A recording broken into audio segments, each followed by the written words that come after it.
అందరికీ నమస్కారం. ఓం శ్రీ మాత్రే నమః. తిరుమల కొండపై శ్రీ మహావిష్ణువు మొట్టమొదట కనిపించిన ప్రదేశం శిలాతోరణం. అందుకే చాలామంది దీనిని స్టార్ గేట్ అని పిలుస్తారు.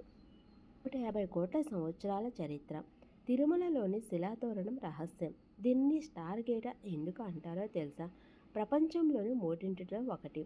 తిరుమల కొండల్లో ఉన్న ఈ శిలాతోరణం భగవంతుని దివ్యలీలలకు, తిరుమల పర్వతాల పవిత్రతకు సాక్ష్యంగా నిలుస్తుంది.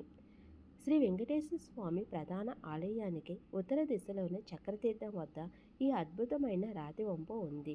వెడల్పు 8 మీటర్లు, ఎత్తు 3 మీటర్లు. భక్తుల విశ్వాసం ప్రకారము భగవాన్ శ్రీ మహావిష్ణువు మొట్టమొదటిగా ఈ ప్రదేశంలో దర్శనమిచ్చారని చెబుతారు. అందుకే దీనిని స్టార్ గేట్ అని పిలుస్తారు. అంటే దివ్యలోకాల నుంచి భూమికి వచ్చే పవిత్ర ద్వారం. ఈ తోరణం సుమారు 1500 కోట్ల సంవత్సరాల పాతది. ప్రపంచవ్యాప్తంగా ఇలాంటి సహజ రాతి వంపులు కేవలం 3 ఉన్నాయి. వాటిలో ఒకటి మన తిరుమలలోని శిలాతోరణం. ఈ తోరణం మన దేశ భౌగోళిక వైభవానికి, తిరుమల ఆధ్యాత్మిక చరిత్రకు మరియు ప్రకృతి శక్తి అద్భుతానికి ప్రతీక.